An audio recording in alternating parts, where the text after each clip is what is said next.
Dear students, वर्षभर काही जणांनी 2 वर्ष नीटचा खूप अभ्यास केला असेल. तुमचं भविष्य खूप ब्राईट हो या शुभेच्छा अगोदर देतो. तुम्ही नीट एक्झाममध्ये पूर्णपणे यशस्वी व्हावत, तुमचा मेरिट लिस्टमध्ये अगदी फर्स्ट लिस्टमध्ये नंबर यावा अशा शुभेच्छा देतो तुम्हाला. आणि आपण आज फिजिक्स हा मेन की सब्जेक्ट याला म्हणायचं, फिजिक्सला डिसाइडिंग सब्जेक्ट, याच्यावर आज आपण ओव्हरऑल डिस्कशन करूया की नेमकं लास्ट पिरियडमध्ये, लास्ट ड्युरेशनमध्ये जे काही शेवटचे 4-8 दिवस असतात त्या दिवसामध्ये की तुम्ही एक्झॅक्टली काय करायला पाहिजे, what to do for exam. Exam oriented discussion हे माहीत असणं आवश्यक आहे. तुम्हाला त्या गोष्टी करायला पाहिजेत, तुम्ही त्या गोष्टीवर जास्त लक्ष द्यायला पाहिजे. तर अशा गोष्टी आपण विद्यानिकेतन आणि विद्यालंकार यांच्या मार्फत तुमच्या समोर डिस्कस करतोय. तर बघा बाळांनो, सगळ्यात महत्वाची गोष्ट, तुम्ही ज्यावेळी कुठल्याही कॉम्पिटिटिव्ह एक्झामला अपियर होता त्यावेळी तुम्ही कॉन्फिडंट असायला पाहिजे. तुमच्या मनात कुठल्याही प्रकारची धाकधूक नको की मग माझा अभ्यास झाला नाही, मग मी काय करू, माझं कसं होईल, हे डोक्यातून काढून टाका. जे तुमच्या हातामध्ये आहे त्या गोष्टीचा विचार करा की आपण ह्या मॅक्झिमम गोष्टी व्यवस्थित केलेल्या आहेत. ठीक आहे, थोड्याफार अनॅमॉली राहिलेल्याही असतील, थोड्या त्रुटी राहिलेल्या असतील तर त्याच्याविषयी जास्त शंका घेऊ नका, ते डोक्यात जास्त ठेवू नका. जे झालंय त्याच्यावर जास्त फोकस करा, जास्त कॉन्फिडंट राहा. आणि लक्षात ठेवा, कॉन्फिडन्स ही एक अशी गोष्ट आहे, तुम्ही जर बोल्डली एक्झामला फेस केलं, कॉन्फिडंटली जर एक्झामला फेस केलं तर एखादा क्वेश्चन न येणारा सुद्धा तुम्हाला आन्सर येऊन जातं.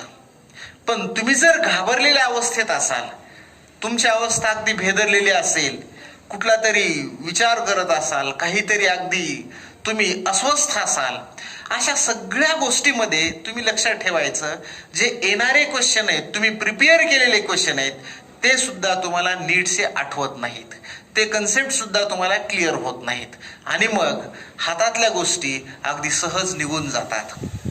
तर या गोष्टी अशा होऊ नयेत यासाठी सगळ्यात महत्वाची गोष्ट म्हणजे तुम्ही खूप कॉन्फिडंट असणं आवश्यक आहे. काहीही असो, आम्ही एक्झामला परफेक्टली फेस करणार म्हणजे करणार, आमचा नंबर येणार म्हणजे येणार, हे थोडंसं स्वतःला इनकरेज करा. लोक काय बोलतात याचा विचार करू नका. लक्षात ठेवा, तुम्ही किती चांगलं जरी केलं तरी लोक बोलणारच आहेत, वाईट केलं तरी बोलणारच आहेत. तुमच्या मनाला चांगल्या गोष्टी पटतील त्याच करा. ठीक आहे, असो, मी जास्त ओव्हरऑल असं बाकीचं बोलत बसत नाहीये. महत्वाचं काय सांगतोय तर एक्झाम मध्ये आता यावर्षी तर कोविड-19 कोरोना याच्यामुळे बरेच रूल्स बदललेले आहेत. मनामध्ये एक प्रकारची भीती आहे. तुम्हाला गाईडलाईन्स दिलेल्या आहेत कोविड-19च्या, कशा पद्धतीने एक्झाम फेस करायचं. त्याच काळामध्ये बरेचसे काही पालकांचं हे पण चाललेलं आहे की सुप्रीम कोर्टात जा. तर ह्या गोष्टीकडे तुम्ही आता सध्या अजिबात लक्ष देऊ नका. राईट, एक्झाम ही होणारच आहे, सगळ्या गोष्टी क्लिअर झालेल्या आहेत आणि अगदी थोडेसे दिवस राहिलेले आहेत.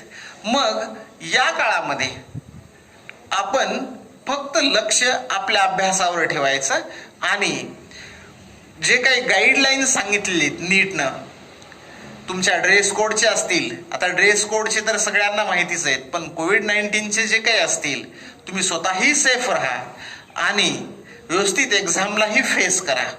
लक्षात ठेवा, ह्या सगळ्या गोष्टी तुम्हाला कराव्याच लागतील. ज्या गोष्टी आहेत, जे प्रॉब्लेम आहेत ते सॉल्व्ह करत जायचंय.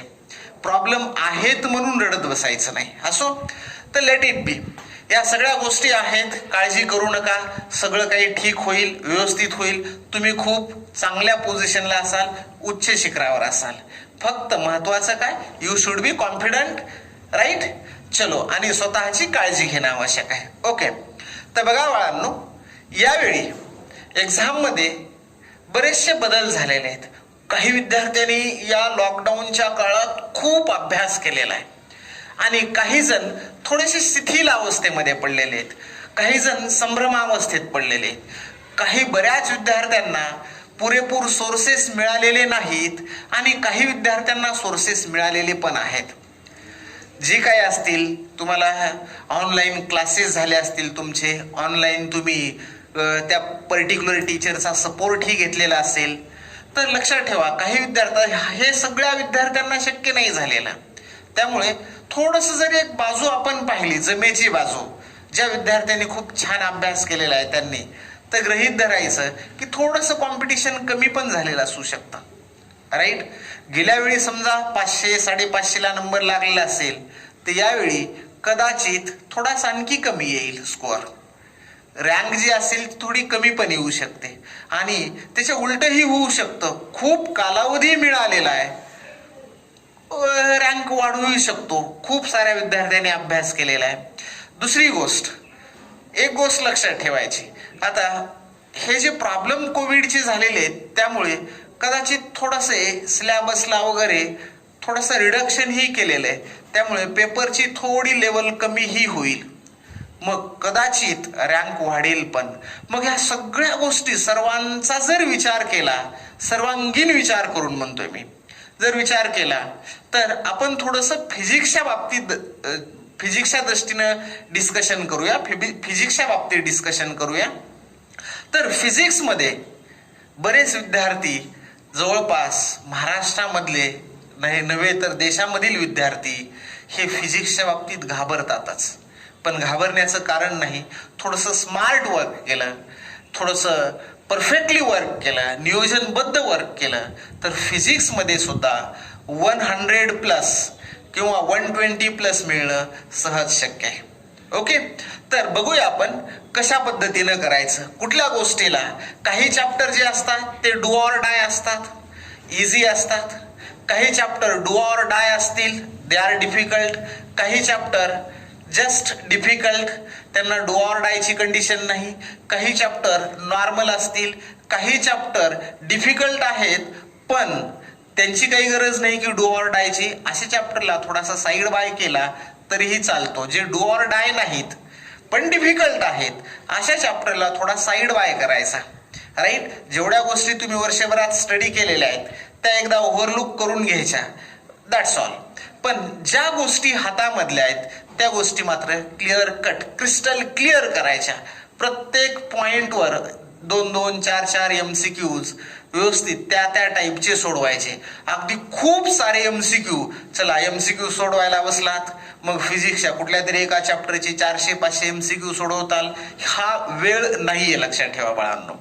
मग 1-2-2-3-3 MCQ त्याला रिलेटेड असणारे त्या कन्सेप्टला, म्हणजे ओव्हरऑल जर चॅप्टर पाहिला तर एक 25-30 MCQ सोडवायचे आणि बाजूला टाकायचं या काळामध्ये. म्हणजे एका दिवसात तुमचं जवळपास एक सब्जेक्टचं प्रिपरेशन व्हावं अशा पद्धतीनं जायचं. राईट, म्हणजे या 8 दिवसामध्ये 10 दिवसामध्ये तुमचं प्रत्येक विषयाचं रिव्हिजन जवळपास 2 ते 3 वेळा होऊन जाईल. ओके, असो, लेट इट बी. तर बघा बाळांनो, आपल्याला डिस्कशन जे फिजिक्सचं करायचंय त्याच्यामध्ये काही सेक्शन खूप महत्वाचे आहेत. मी अगोदर सेक्शन वाईज डिस्कशन करतोय कशा पद्धतीनं बघा. पण त्या अगोदर कॉन्फिडन्स कसा असतो तो समजून घ्या.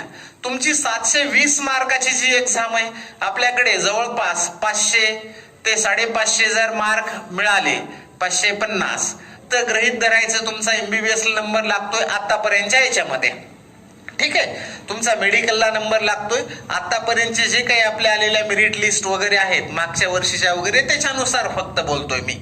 ओके, हे मिनिमम मी कन्सिडर केलंय. ठीक आहे, आता यानंतर तुम्ही जर गृहीत धरलं फिजिक्स सारखा सब्जेक्ट खूप अभ्यास करून सुद्धा आपल्याला मार्क पडत नाहीत 180 पैकी. आता काही जण आउट ऑफ घेणारे पण आहेत, असं काळजी नका करू, पण तुमच्यापैकी काही विद्यार्थ्यांना अवघड जाते, तर तरीही तुम्ही फिजिक्स मध्ये या ठिकाणी 120+ किंवा नियर अबाउट और नियरली नियरली 100 प्लस, हे करण्यासाठी काही अडचण नाही.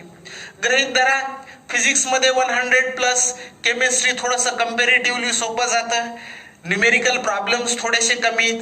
मग केमिस्ट्रीमध्ये जर फिजिक्स 100 प्लस होत असेल तर केमिस्ट्रीमध्ये नक्कीच 120 प्लस व्हायलाच पाहिजे किंवा 110 प्लस व्हायला पाहिजे. और म्हणतो मी नियरली 110 प्लस या रेंजमध्ये तरी असावा.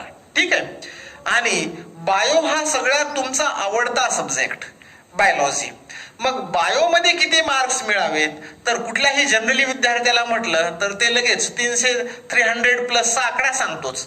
जर तुम्ही 320 गृहीत धरलं किंवा और मिनिमम 300 प्लस जर गृहीत धरलं, जर तुम्ही याचं ऍडिशन केलं, if you just add this, किती होतात 300, हे 200, 210 म्हणजे 510 मार्क प्लस असं करू इथे होतात तुम्हाला.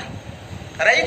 या ठिकाणी या पद्धतीने जर विचार केला तर किती होतील, जवळपास 560, 560 प्लस होताच. राईट.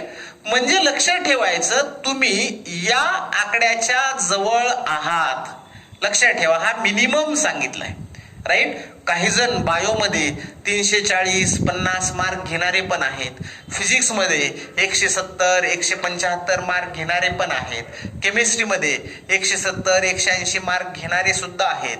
राईट. आणि ते जवळपास 700च्या जवळ जातात असे विद्यार्थी सुद्धा आहेत. लक्षात ठेवा आपण थोडस मिनिमम कडे लक्ष देऊया, का तर आपला कॉन्फिडन्स खूप महत्वाचा. मी पहिलं वाक्य अगोदर बोललेलो आहे की कॉन्फिडन्स ही गोष्ट अशी की तुम्हाला एखादी गोष्ट जमत नसेल तरी सुद्धा अचानकपणे करायला लावते, ते बरोबर येते सुद्धा. आणि कॉन्फिडन्स नसेल, तुम्ही अस्वस्थ असाल तर येणारी गोष्ट सुद्धा तुम्हाला येत नाही. ही गोष्ट डोक्यात ठेवायची. म्हणून कॉन्फिडन्स साठी ही डोक्यात ठेवा की तुम्ही हे मार्क सहज मिळवू शकता. ओके. बर ठीक आहे. ओके. तुम्हाला केमिस्ट्रीचे सर जे आहेत आपले VIP चे, ते केमिस्ट्रीचे sir how to achieve this mark, हे मार्क्स कसे मिळवावे ते सांगतीलच, नव्हे त्यांनी सांगितलंही असेल. आणि बायोचे सर ही सांगतील तुम्हाला की 300 प्लस और 320 प्लस कसे घ्यायचे मार्क. राईट. पण आपण या ठिकाणी डिस्कस करणार आहेत 100 प्लस किंवा 120 प्लस मार्क कसे घ्यायचे. ओके.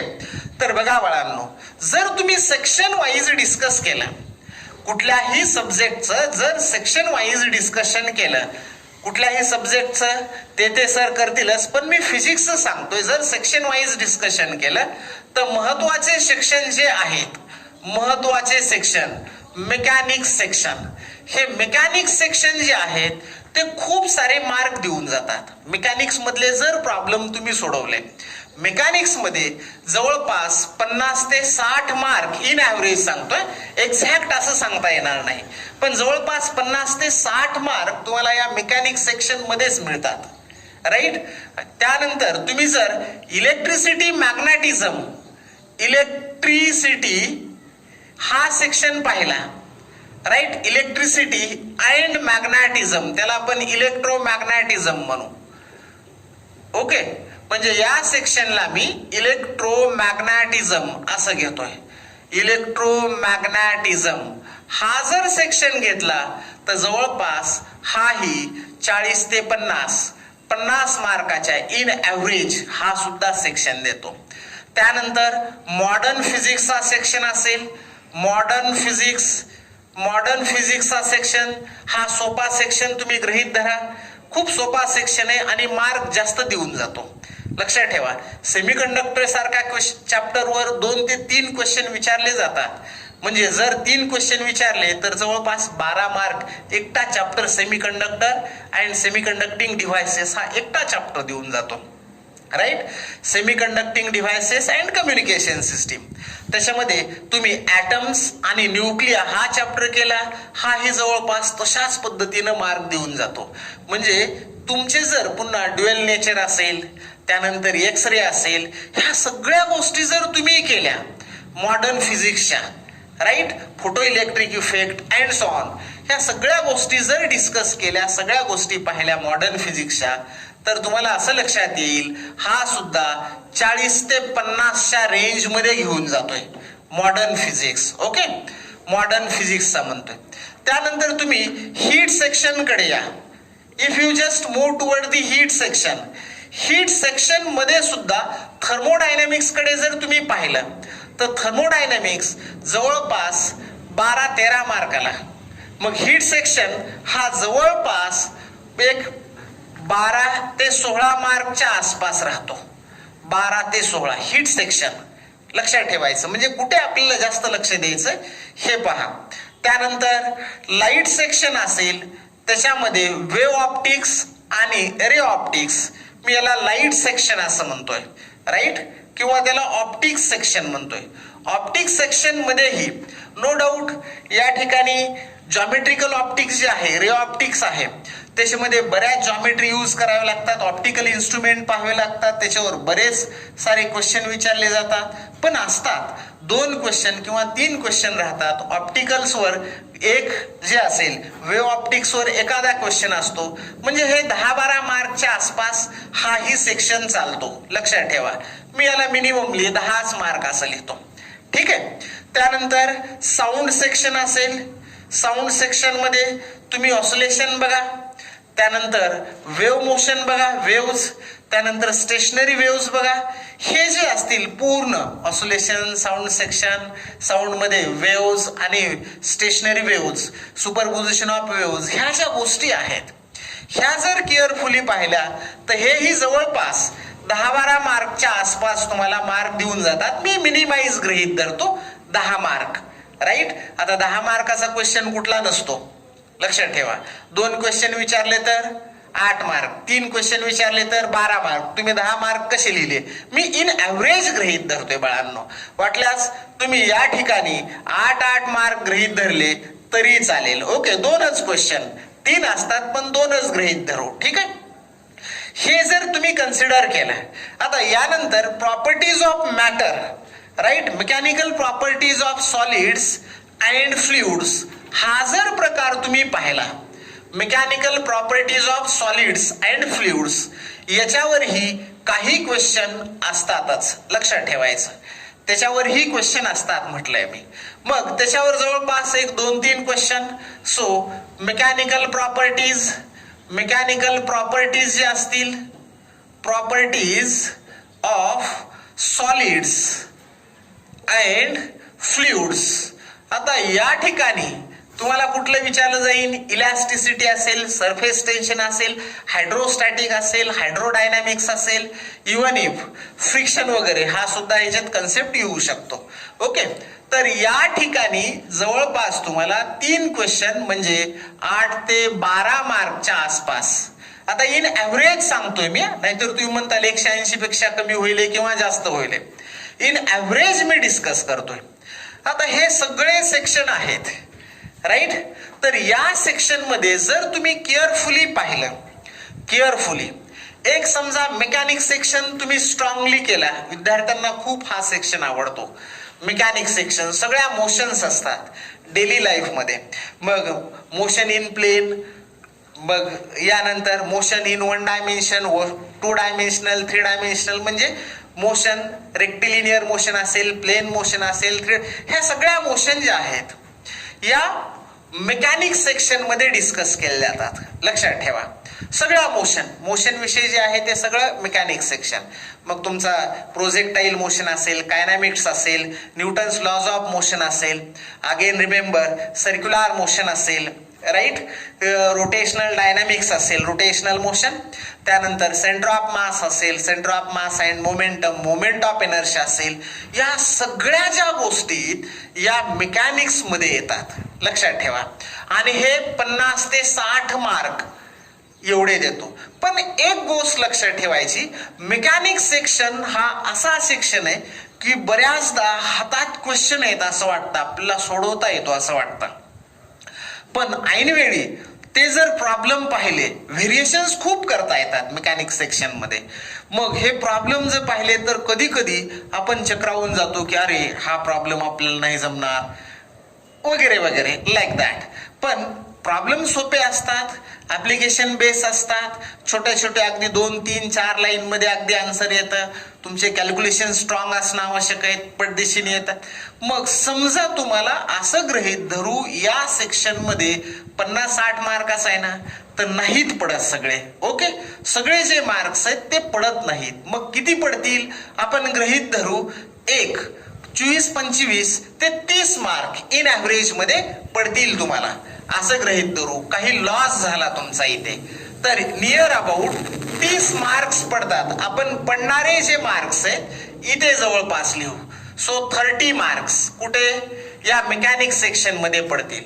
इलेक्ट्रिसिटी, मॅग्नेटिझम, राईट, म्हणजे ज्यात इलेक्ट्रोस्टॅटिक आला, करंट इलेक्ट्रिसिटी आला, मॅग्नेटिझम आला, magnetic property, magnetic effect, electromagnetic induction आणि एसी, हा सगळा प्रकार त्याच्यामध्ये आला. या सेक्शन मध्येही समजा तुम्हाला कमी जास्त व्हेरिएशन झालं, पण लक्षात ठेवा इथे व्हेरिएशन जास्त नसतं. सरळ सरळ फॉर्म्युले ठेवा, कॅल्क्युलेशन करा, डायरेक्ट आन्सर काढा, पण प्रॅक्टिस खूप पाहिजे या ठिकाणी. सर्किट्स असतील सॉल्व्ह केलेले वगैरे, हे सगळ्या गोष्टी, ठीक आहे. त्यानंतर मॅग्नेटिक फील्ड कॅल्क्युलेट करणे असेल, हे जर तुम्हाला व्यवस्थित तुम्ही जर वर्षभर केलेलं असेल, तुम्हाला इथे कुठेही अडचण येणार नाही. नव्हे, तुम्ही या सेक्शन मध्ये पैकीच्या पैकी मार्क कव्हर करू शकता असा सरळ, सोपा आणि सहज असणारा सेक्शन आहे, ठीक आहे. मग या सेक्शन मध्ये 50 मार्क आहेत इन ऍव्हरेज गृहीत धरले, आपण या ठिकाणी 40च गृहीत धरू. म्हणजे जास्त व्हेरिएशन नसतात इथे, म्हणून आपण 40 गृहीत धरले. इथे व्हेरिएशन जास्त करता येतात, मग या मार्क मध्ये कमी जास्तपणा होऊ शकतो, लक्षात ठेवा.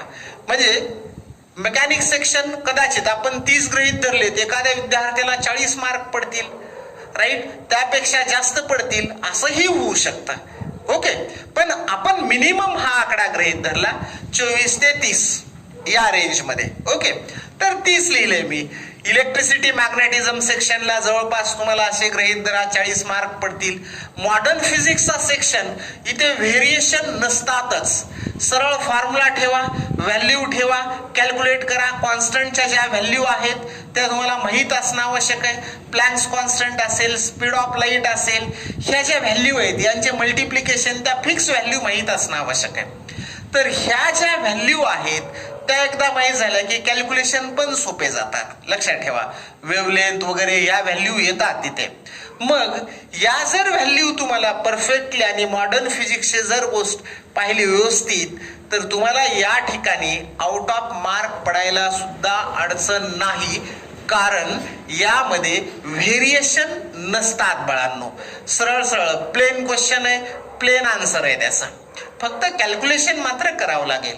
मग हा सेक्शन तुम्ही जास्त मोर स्ट्रेस या सेक्शनवर दिला तर चांगलीच गोष्ट आहे. ओके, मग हा सेक्शन जो असेल असं गृहीत धरू आपण, हा पण 40 मार्क देऊन जातो तुम्हाला. आता हीट सेक्शन मध्ये तुम्ही जास्त थर्मोडायनॅमिक्स वर लक्ष द्या. 12 मार्काचा आहे, 12 ते 16 मार्काचा आहे असं गृहीत धरू, तुम्हाला तिथे 4च मार्क पडले. खूप नाही, 4च. तुम्ही खूप काही केलं नाही, थोडस लाईटली घेतलं त्याला, ठीक आहे. साऊंड सेक्शन असेल 4 मार्काचा, याही ठिकाणी 8 ते 12 आहेत, आपण यालाही 4च मार्क गृहीत धरू साऊंड सेक्शनला. मेकॅनिकल प्रॉपर्टीज ऑफ फ्लुइड याच्यामध्येही हा पण खूप सोपा सेक्शन आहे. या ठिकाणी इलॅस्टिसिटी असेल आणि properties of fluid, surface tension, hydrodynamics असेल किंवा हायड्रोस्टॅटिक्स असेल, ह्या सगळ्या गोष्टी जर व्यवस्थित पाहिल्या, त्याच्यामधले जर कन्सेप्ट व्यवस्थित पाहिले, तर तिथलेही 1-2 क्वेश्चन सुटण्यासाठी काही अडचण नाहीये. ओके, मग हे सगळे जर याचे हे 4च मार्क गृहीत धरा, अगदी मिनिमम. असं नाही की तुम्हाला फक्त 4च मिळणार आहेत. तर किती होतील, हे 80, 40 80 आणि हे 30, 110 आणि 4 त्रिक 12, 110 म्हणजे किती झाले, 122 मार्क जवळपास झाले ना, राईट. 12, 2 हातचा 1, 4 4 8 आणि 4 त्रिक 12 हातचा घेऊन 122. लक्षात ठेवा, हे मार्क मिनिमम मी गृहीत धरलेत. तरीही याच्यामध्ये व्हेरिएशन झालं, तुम्ही थोडेफार अंदाजे वगैरे काही केले, त्याचे निगेटिव्ह मार्क वगैरे गेले, आपण गृहीत धरू आणखी याच्यातले 10 मार्क मायनस झाले. तर 110 ते 112 मार्क मिळवणं ही खूप मोठी गोष्ट नाहीये, भव्य दिव्य गोष्ट नाही. आणि जर फिजिक्समध्ये 110 ते 112 मार्क मिळत असेल तर तुमचा नंबर कुठे ना कुठेतरी लागेल. एक गोष्ट लक्षात ठेवा, एवढ्या साऱ्या मेडिकलच्या सीट आहेत. आता मी त्या सीट्स विषयी वगैरे डिस्कशन करत बसत नाही. तर हे जे डिस्कशन आहे, मेडिकल सीट असतील, इंजिनिअरिंग सीट असतील, त्यानंतर मेडिकल मधले वेगवेगळे कोर्सेस, हे सगळ्या सीट विषयी डिस्कशन आदरणीय प्राध्यापक पाटील सर करतीलच तुमच्याशी. त्याच्यावर मी जास्त डिस्कशन करत बसत नाही. पण एवढ्या सगळ्या सीट्स ज्या आहेत, तुम्हाला सगळ्या सीट्स पाहिजेत का? नाही, तुम्हाला फक्त एक सीट पाहिजे, बरोबर आहे. त्यामुळे तुम्हाला एकच डोक्यात ठेवायचे की आपल्याला एवढ्या सगळ्या सीट मधून एक सीट मिळवायची. त्यासाठी मात्र मेहनत करणं आवश्यक आहे. आणि मेहनत म्हणजे smart work. Now a day you should have to do very smart work. असं हार्ड वर्क करायचं नाही, आता ते दिवस नाही येत. ठीक आहे, चलो बच्चो. मग हे इन ऍव्हरेज मध्ये मी सेक्शन वाईज तुम्हाला डिस्कशन केलेलं आहे की कशा पद्धतीनं सेक्शन वाईज त्या चॅप्टरला टॉगल करायचं. ओके, तर आपण त्या सेक्शन मध्ये असणारे पॉइंट आणि चॅप्टर, त्या चॅप्टरवर कुठल्या पॉइंटला जास्त स्ट्रेस द्यावा हे आता डिस्कस करूया. म्हणजे आणखी तुम्ही त्याच्या क्लोज जाताल. लक्ष येते? आता मी फक्त म्हटलं मेकॅनिक्स सेक्शन. फक्त मेकॅनिक्स सेक्शन मध्ये नेमकं काय करायचं? खूप मोठा मेकॅनिक्स सेक्शन आहे. मग मेकॅनिक्स सेक्शन मधले जे वेगवेगळे चॅप्टर आहेत त्याच्यामधले कुठले कुठले पॉइंट करावे, एक्सपेक्टेशन काय आहे तुम्ही करणं लास्ट रिव्हिजन मध्ये, तर ते आपण डिस्कस करूया. जेणेकरून हे जे मार्क मी सांगितलेले आहेत अशा पद्धतीने तुम्हाला मिळायला पाहिजेत. ओके, ते मात्र चॅप्टर करायचेच, ते विसरायचे नाही. ठीक आहे, तर आपण त्या चॅप्टर कडे वळूया. Chapter wise discussion of marks. लक्षात ठेवा, हे जे डिस्कशन आहे प्रिव्हियस एक्झाम मध्ये झालेलं डिस्कशन, आलेले क्वेश्चन्स आणि त्याच्यावर ओव्हरलुक केलेला कशा पद्धतीनं याच्या आधारे डिस्कस केलंय. हा काही पेपर मी काढणार नाही किंवा कोणी पर्टिक्युलर कोण काढतो हे माहित नाही आपल्याला. आणि जर माहित असतं तर आपण त्याला जाऊन विचारलं असतं, सांग, नाहीतर बघ, असं म्हटलं असतं. पण ही सिच्युएशन नाही किंवा आपल्याला माहित नसतं हे. पण तरीही त्याच्यातून कशा पद्धतीनं कॅल्क्युलेशन्स करायचे आणि कुठले क्वेश्चन्स एक्सपेक्टेड आहेत ते चेकआउट करायचं, राईट. आणि त्याचा स्टडी करून आपण थोडक्यात तो जो काही असेल त्याचं analysis, whatever may be the analysis of all the chapters in accordance with NEET, we just discuss here. हम यहाँ पे डिस्कस करेंगे बच्चों. तो देखो, अब डिस्कशन करते समय एक एक चैप्टर, एक एक पॉइंट के बारे में डिस्कस करेंगे. ठीक है, तर बघा, तुम्ही लिहित असताना या ठिकाणी चॅप्टर असं लिहा आणि ते expected questions, average number of questions, average questions असं लिहा.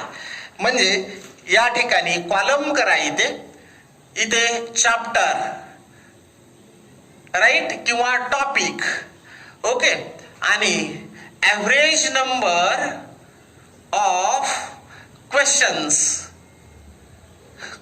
Okay, average number of expected question. Expectation आहे ते असायलाच पाहिजे असं नाही, पण जनरली अशा टाईपचं असतं. जर मागचे तुम्ही क्वेश्चन पेपर्स वगैरे आतापर्यंत नीटला आलेले, AIMS ला आलेले, AIPMT ला आलेले, हे जे क्वेश्चन पेपर आहेत याचा जर ओव्हरऑल स्टडी केला तर तुम्हाला लक्षात येते की कुठल्या गोष्टी करायला पाहिजेत, कुठल्या ह्याच्यावर स्ट्रेस द्यायला पाहिजे. ठीक आहे, तो देखो बच्चों, फर्स्टली चॅप्टर, मी फर्स्ट चॅप्टर सांगतोय, सेंटर ऑफ मास.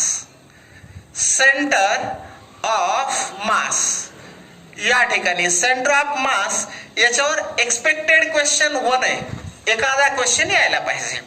आता सेंटर ऑफ मास काढणे, 2 पार्टिकल सिस्टीम असेल, 3 पार्टिकल सिस्टीम असेल, N पार्टिकल सिस्टीम, या सगळ्या पार्टिकल सिस्टीम ऑफ असतील मास, याचा centre of mass find out करणं, मग कंटिन्युअस डिस्ट्रीब्युशन असेल किंवा डिस्क्रीट असेल मॅनर मध्ये, हे सेंटर ऑफ मास काढता आलं पाहिजे. राईट. आणि स्मार्ट वर्क असतं. त्यांनी तुम्ही कदाचित असा प्रॉब्लेम ही सोडवलेला असेल की समजा डिस्क दिलेली, राईट. ही डिस्क, याची रेडियस आहे समजा आर, आणि या डिस्क मधून ए स्मॉल डिस्क इज रिमूव्ड, याच्यातून रिमूव्ह केली असं म्हटलं, ज्याची रेडियस असेल रिमेंबर हिअर r/2, अशा रेडियसचा हा रिमूव्ह केला. What is the position of centre of mass? मग रिमूव्ह पार्ट साठी सेंटर ऑफ मासची पोझिशन काय असेल? अशा पद्धतीचे क्वेश्चन तुम्ही जे वर्षभर सोडवलेले आहेत ते एकदा चेकआउट करा. काय करावं लागेल याच्यामध्ये? तर अगोदर सेंटर ऑफ मास पूर्ण डिस्कचा आणि त्यानंतर या डिस्कचा घ्यायचा. या दोन डिस्कचा जो असेल सेंटर ऑफ मास, या दोघांमधून मायनस करा, तुम्हाला आन्सर येऊन जाईल. सबट्रॅक्शन केलं की तुम्ही या ठिकाणी ऍक्च्युअली प्रोसेसच रिमूव्हची केलेली, तसंच करायचं. It gives the answer. Okay, तुम्ही हे व्यवस्थित चेकआउट करा. ठीक आहे. तुम्ही जे काही क्रमिक पुस्तकं स्टडी केलेले आहेत, कुणी MTC केलेलं असेल, कुणी DC पांडे केलेलं असेल, कुणी सिंगेज केलेलं असेल, अँड सो ऑन, GRB असेल, काही जणांनी वेगवेगळ्या त्यांच्या पर्टिक्युलर क्लासेसचे असतील, राईट. तर त्याच्यामध्ये अशा टाईपचे centre of mass find out करण्याचे जे क्वेश्चन्स आहेत ते एक दोन व्हेरिएशन असणारे एक दोन पाहून घ्या अँड लिव्ह इट. ओके. तर हा सेंटर ऑफ मास याच्यावर एखादा क्वेश्चन असतो. दुसरा जो पॉइंट आहे chapter, that is gravitation. Gravitation जे असेल, या ग्रॅव्हिटेशनवर जवळपास 2 क्वेश्चन्स विचारतील. मग ग्रॅव्हिटेशनवर एक्झॅक्टली विचारलं जाईल काय? कुठला पार्ट विचारला जाईल? तर एक गोष्ट लक्षात ठेवायची, ग्रॅव्हिटेशनचा जो पार्ट विचारला जाईल तो ऍक्सेलरेशन ड्यू टू ग्रॅव्हिटी. त्याचे जे व्हेरिएशन असतील, acceleration due to gravity on the surface of earth, above the surface of earth at height किंवा inside the surface of earth, त्यानंतर इन टर्म्स ऑफ डेन्सिटी, ह्या सगळ्या गोष्टी असतील. ड्यू टू अल्टिट्यूड, लॅटिट्यूड म्हणजे रोटेशन, याच्यामुळे असणारे ऍक्सेलरेशन ड्यू टू ग्रॅव्हिटीचा कसा फरक पडतो त्याच्यावर, याच्यावर एखादा क्वेश्चन असू शकतो. त्यानंतर समजा सॅटेलाइटची वगैरे जर डिस्कशन दिलं, बाइंडिंग एनर्जी वगैरे, वर्क डन वगैरे विचारतात, पोटेन्शियल एनर्जी, बाइंडिंग एनर्जी, एका ऑर्बिट मधून दुसऱ्या ऑर्बिट मध्ये शिफ्ट केलं तर चेंज इन एनर्जी किती असेल, हे तुम्हाला कॅल्क्युलेट करता आलं पाहिजे. म्हणजे तुम्ही बाइंडिंग एनर्जी, पोटेन्शियल एनर्जी याचे क्वेश्चन्स, याचे प्रॉब्लेम्स व्यवस्थित चेकआउट करा. ओके. आणि थोडंफार न्यूटन्स लॉ ऑफ ग्रॅव्हिटेशन आणि पोटेन्शियल, ग्रॅव्हिटेशनल पोटेन्शियल, हे जे पार्ट आहेत, हे 2-3 पार्ट मी सांगितलेले ते व्यवस्थित चेक करा. तसे मग बारीक सारीक आहेतच गोष्टी, क्रिटिकल व्हेलॉसिटी असेल, एस्केप व्हेलॉसिटी, जस्ट ओव्हरलुक करून टाकायचं. पण या ठिकाणी ऍक्सेलरेशन ड्यू टू ग्रॅव्हिटी आणि त्याचं व्हेरिएशन, या गोष्टीकडे थोडंसं मोर स्ट्रेस द्या, त्याच्याकडे थोडंसं काळजीपूर्वक पहा. त्यानंतर एनर्जी ऑफ सॅटेलाइट जे असते, energy of object on earth असेल, अबो अर्थ, त्याच्यावर थोडंसं पहा. न्यूटन्स लॉवर पहा. आणि फायनली क्रिटिकल व्हेलॉसिटी असेल, एस्केप व्हेलॉसिटी असेल आणि पोटेन्शियल, हे जे आहेत कन्सेप्ट, त्याला थोडंसं बारकाईनं त्याच्याशी रिलेटेड असणारे 4-2 क्वेश्चन सोडवा. नॉट मोर दॅन 25 सगळे मिळून याचे असे 4-2 क्वेश्चन सोडवायचं. तो कॉन्फिडंट आला पाहिजे आणि त्या पद्धतीनं पुढे जायचं. ओके. यानंतर बघा कायनॅमॅटिक्स असेल. कायनॅमॅटिक्स मध्ये मोस्टली कायनॅमॅटिकल इक्वेशन्स आहेत.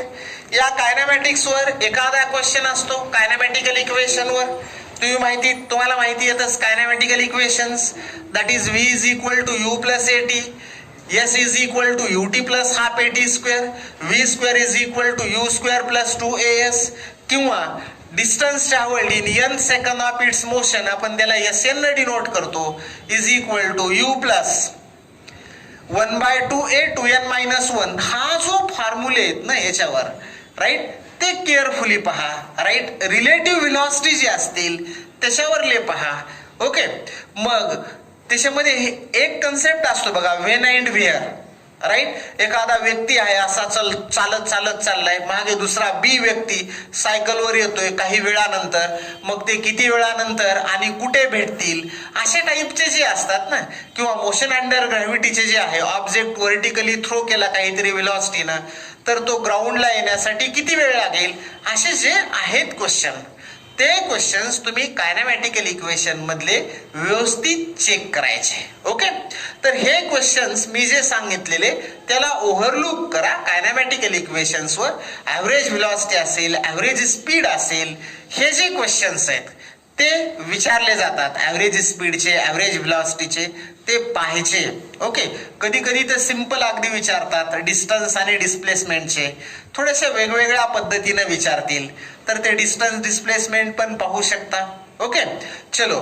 किंवा आणखी एक प्रॉब्लेम मी तुम्हाला सांगतो की एक ऑब्जेक्ट व्हर्टिकली अपवर्ड थ्रो केलाय आणि वरून दुसरा एखादा ऑब्जेक्ट थ्रो केलाय, तर ग्राउंड लेवल पासून ते किती डिस्टन्सवर भेटतील आणि किती टाइमला भेटतील, when and where they will cross, असे जे क्वेश्चन असतात ना, तर अशा टाईपचे पण क्वेश्चन त्या ठिकाणी असतील, रिलेटिव्ह व्हेलॉसिटीचे असतील, हे व्यवस्थित पाहून घेणे. ओके. कायनेमॅटिक्स मध्ये हे सगळ्या पद्धतीचे क्वेश्चन्स एक दोन केले की तुम्हाला एखादा क्वेश्चन या ठिकाणी येणारच आहे, पण सगळे जे आहेत ते कायनेमॅटिकल इक्वेशन वरच डिपेंड असतात. म्हणून कायनेमॅटिकल इक्वेशन्स व्यवस्थित पहा आणि त्याच्यावर एक्झॅक्टली कुठला पॉइंट आणि कुठला क्वेश्चन कसा रिलेटेड आहे, कुठल्या कायनेमॅटिकल इक्वेशनला रिलेटेड आहे हे कळालं पाहिजे बाळांनो. ओके. आता यानंतर दुसरा असेल लॉज ऑफ मोशन. हा लॉज ऑफ मोशन हा मात्र व्यवस्थित करायचा. लॉज ऑफ मोशन, या लॉज ऑफ मोशन वर जवळपास 3 क्वेश्चन्स विचारले जातात. 3 क्वेश्चन म्हणजे जवळपास 12 मार्क. ओके. मग इथे फोर्स असेल, राईट. लॉज ऑफ मोशन मध्ये फोर्स वरचे क्वेश्चन, मग न्यूटन्स फर्स्ट लॉ असेल, न्यूटन सेकंड लॉ असेल, थर्ड लॉ असेल, हे सगळे. आता याच्यामध्ये न्यूटन्स लॉज ऑफ मोशन मध्ये फक्त तेवढे स्टेटमेंटच नाही, मोमेंटम असेल, कोलिजन थिअरी येईल, कोलाइड, 2 बॉडी कोलाइड झाल्या तर न्यूटन्स थर्ड लॉ वगैरे वापरावा लागतो. मग बिफोर कोलिजन, आफ्टर कोलिजन असणारी व्हेलॉसिटी. नक्की एक गोष्ट लक्षात ठेवायची, या ठिकाणी कॉन्टॅक्ट फोर्स, पुली प्रॉब्लेम विचारले जातील, find the tension in the particular जे असेल स्ट्रिंग असे विचारले जातील, ऍक्सेलरेशन विचारलं असेल, व्हेलॉसिटी विचारलं असेल. म्हणून या ठिकाणी थोडस कन्स्ट्रेन्ड मोशन पण पाहायचं. पुली प्रॉब्लेम जे आहेत ते इथे असतोच, म्हणून पुली प्रॉब्लेम पण या ठिकाणी पाहून घ्या. पुली प्रॉब्लेम सांगितलेला. कन्स्ट्रेन्ड मोशन म्हणजे फोर्सेस इन कॉन्टॅक्ट, जे आपण म्हणतो ना, कॉन्टॅक्ट मधले फोर्स कुठले असतात, नॉर्मल रिॲक्शन एक असते, right. When 2 bodies in contact normal reaction is always perpendicular to surface, हा असेल फोर्स नॉर्मल रिॲक्शन वरला. त्यानंतर तुम्ही टेन्शन इन द स्ट्रिंग असेल, राईट. फ्रिक्शनल फोर्स असेल, फ्रिक्शन याच्यावरलेही प्रॉब्लेम असू शकतात, इन्क्लिनेशनचे असू शकतात. इथे फोर्सेस तुम्हाला रिझॉल्व्ह करावे लागतील, कदाचित ऍक्सेलरेशन रिझॉल्व्ह करावे लागतील. अशा टाईपचे जे क्वेश्चन्स आहेत ते तुम्हाला इथे नक्की पाहावे लागतील. ओके. तर हे तिन्ही क्वेश्चन तुम्हाला सुटतील. म्हणजे मी काय सांगितलं लक्षात आलं, कुठल्या टाईपचे प्रॉब्लेम करायचे, आणि हा कन्सेप्ट लॉज ऑफ मोशन थोडासा जास्त स्ट्रेस द्या.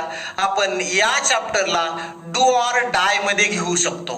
डू ऑर डाय हा क्वेश्चन, हा जो चॅप्टर आहे त्याच्यामध्ये घेऊन टाका. म्हणजे हा करायचाच, काहीही असो, राईट. नो डाऊट डिफिकल्ट असेल, कॅल्क्युलेशन असेल, काय असेल ते असेल, पण तुम्ही 1-2 वर्ष केलेलं आहे, त्यामुळे तुम्हाला आता ही गोष्ट अवघड जाणार नाही.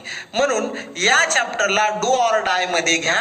म्हणजे 3 क्वेश्चन्स आहेत इन ऍव्हरेज मध्ये. ऍव्हरेज नंबर कधी 2 असतील, कायनेमॅटिक्स वर 2 विचारतील, याच्यावर 2, असं होईल. पण डू ऑर डाय मध्ये घ्यायचं, राईट. आणि ग्रॅव्हिटेशनला फक्त इथे डू म्हणजे करा, हा सिंपल आहे. Easy and easy to do करायला पाहिजे, असा चॅप्टर सोडायला नाही पाहिजे, राईट. असे चॅप्टर जे आहेत सोपे चॅप्टर आपल्याला फुल मार्क्स देऊन जातात. ओके. चलो बच्चों, इसके बाद mechanical properties of fluid end solid, right. So mechanical properties of solids and fluid, याच्यामध्ये काय करायचं, 2 क्वेश्चन विचारले जातात. म्हणजे हा करायला पाहिजे, मस्ट डू. इथं मी म्हणतो मस्ट डू, कारण हा सोपा चॅप्टर आहे. तुम्हाला इथे काय येणार आहे, इलास्टिसिटीचे बल्क मॉड्युलस असेल, यंग्स मॉड्युलस असेल, मॉड्युलस ऑफ रिजिडिटी, पॉयसन्स रेशिओ, त्यानंतर स्ट्रेन एनर्जी वगैरे, हे जे आहेत क्वेश्चन त्याच्याशी रिलेटेड. राईट, तुम्ही एक चार्टच गृहीत धरायचा मॉड्युलस ऑफ इलास्टिसिटीचा, लक्षात ठेवा, आणि याच्यावरून तुम्ही कॅल्क्युलेट वेगवेगळे प्रॉब्लेम करू शकता. स्ट्रेस येईल, स्ट्रेन येईल, कुठला तरी असेल इथे क्वेश्चन, किंवा कदाचित थेरॉटिकल असेल. पण याच्यामध्ये दुसरा आणखी सोपा जो पार्ट येईल तो सरफेस टेन्शन. सरफेस टेन्शन मध्ये सरफेस एनर्जी वगैरे हे क्वेश्चन तुम्ही करू शकता. Right, number of droplet coalesces to form a single drop. Okay, असा क्वेश्चन, किंवा a single drop breaks into number of droplets, energy release किंवा number of droplets is equal to, अशा पद्धतीचे क्वेश्चन असतील, लक्षात ठेवा. किंवा calculate the force due to surface tension, एखादी समजा निडल वगैरे ठेवलेली on the surface of water, what amount of force will be required to remove it. असे जे आहेत फोर्स, असे जे क्वेश्चन्स आहेत. राईट, आता निडल साठी वेगळं, रॉड साठी वेगळं असेल. ते जर तुम्ही रेक्टँग्युलर फ्रेम घेतली, प्लेट घेतली, याच्याशी असणारे व्हेरिएशन माहितीत तुम्हाला. ओके, त्यानंतर कॅपिलरी ऍक्शन, कॅपिलरी ऍक्शन जी आहेत ते सुद्धा तुम्हाला करता येईल. ओके, एकदा हे पाहून घ्या. राईट, बघा याच्यावर मी काय काय करायचं म्हटलंय ते. ओके, तर हे सगळे जे तुम्ही पॉइंट आहेत ते लिहित चला. तुम्हाला एक्झॅक्टली काय करायचंय, काही जणांनी डोक्यात ठेवले तरी चालेल, पण मी ज्यावेळी डू ऑर डाय म्हणतोय ते चॅप्टर करायचेच. आणि इथं मी मस्ट डू म्हटलंय, म्हणजे करा, सोपे, इझी टू डू, सोपे आहेत आणि जवळपास 8 मार्क देऊन जातो. काय हरकत आहे करायला, 2 जर क्वेश्चन येत असतील त्याच्यावर तर. आणि मी सांगतोय तुम्हाला कुठले येतात ते. ओके, इलास्टिसिटीचे वगैरे बघा, सरफेस टेन्शनचे आहेच, यानंतर हायड्रोस्टॅटिक आहे किंवा हायड्रोडायनॅमिक्स आहे, ई फ्लक्सची स्पीड वगैरे हे जे आहेत ते विचारलं जातं, efflux speed. Right, Bernoulli's theorem असेल. ओके, इक्वेशन ऑफ कंटिन्युटी याच्यावर असतील काही क्वेश्चन, म्हणजे किंवा रेनॉल्ड्स नंबर असेल, विस्कॉसिटी असेल, हे जे दिलेले तुम्हाला सगळे कन्सेप्ट त्याच्याशी असणारे छोटे छोटे क्वेश्चन, 2-3 लाईन मध्ये आन्सर येणारे असे क्वेश्चन खूप सारा, अगदी 1.5-2 पेजेस आन्सर असणार, डिस्क्रिप्टिव्ह नसतात, हे डोक्यात ठेवा. ठीक आहे, त्यामुळे तुम्ही म्हटलात बर्नॉलीज प्रिन्सिपल खूप मोठं आहे, मग त्याच्यावरले क्वेश्चन खूप मोठे असतील, तसं नसतं ते. राईट, नुसतं दिसायला ते मोठं आहे आणि कॅल्क्युलेशन मध्ये इझी राहतात. ठीक आहे, म्हणून असे क्वेश्चन्स व्यवस्थित पाहून घ्या. ठीक आहे बाळांनो, म्हणून मस्ट डू मध्ये या चॅप्टरला आपण घेतलेलं आहे. आता यानंतर ऑसिलेशन असेल. बघा, मी 6 चॅप्टर घेतोय ऑसिलेशन. ऑसिलेशन्स मध्ये या चॅप्टरवर एखादा क्वेश्चन विचारला जातो. लक्षात ठेवा, तुम्ही म्हणताल एखादा क्वेश्चन म्हणतोय मी, तुम्ही म्हणताल की एवढा मोठा आम्ही रेग्युलर बोर्ड एक्झाम मध्ये एवढा हेवी चॅप्टर केला. राईट, पण लक्षात ठेवा हा साऊंड सेक्शनच थोडा कमी मार्कला असतो.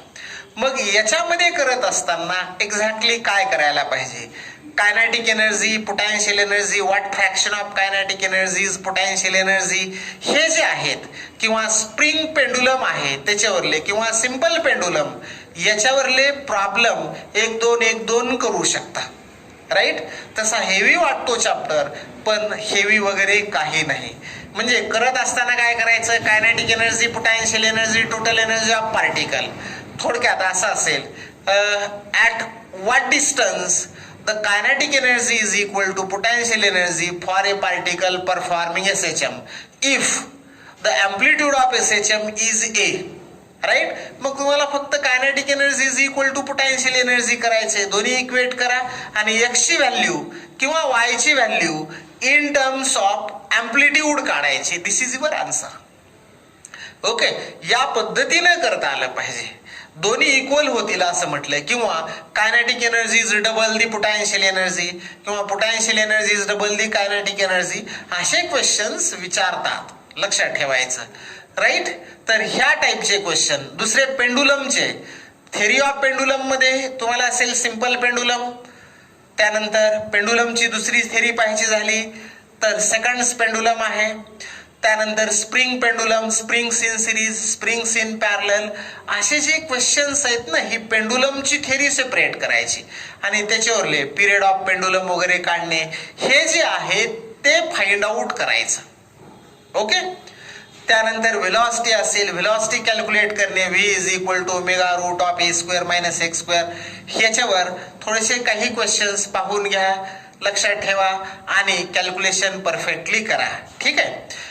बघा, मी मोस्टली काय सांगितलंय, पेंडुलमची थेरी, पेंडुलमला रिलेटेड असणारे स्प्रिंग प्रॉब्लेमला आणि दुसरे कायनेटिक पोटॅन्शियल एनर्जी, याच्यावर थोडा जास्त स्ट्रेस द्या, याच्यावरले काही प्रॉब्लेम्स करा, तुम्हाला आन्सर्स मिळतील. ओके. म्हणून just do it, just do म्हटलं मी, मस्ट नाही, just do it. Right.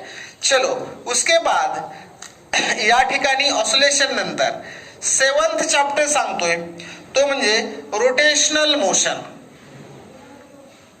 Rotational motion, हा रोटेशनल मोशन याच्यामध्ये जे असेल तो एकच मार्क, म्हणजे सर्क्युलर मोशन मध्ये तुम्ही म्हणून घेत, सर्क्युलर मोशन जे म्हणता ना बोर्ड एक्झामला, त्याच्याशी रिलेटेड तुम्ही सेंट्रिपिटल फोर्स बघा, सेंट्रिफ्युगल फोर्स, सेंट्रिपिटल ऍक्सेलरेशन, हे जे आहेत part, right, acceleration find out करायचे इन सर्क्युलर मोशन, आपण त्या रोटेशनलच्याच पार्ट मध्ये टाकतो, ते व्यवस्थित या ठिकाणी करायचे. ओके. कुठे? या रोटेशनल मोशन मध्ये. Right. v is equal to r omega हा फॉर्म्युला असेल, त्याच्यावर व्यवस्थित पहा, सेंट्रिपिटल फोर्स, सेंट्रिफ्युगल फोर्स, याच्यावर डिस्कस करा. रोटेशनल मोशन म्हणजे हे नाही.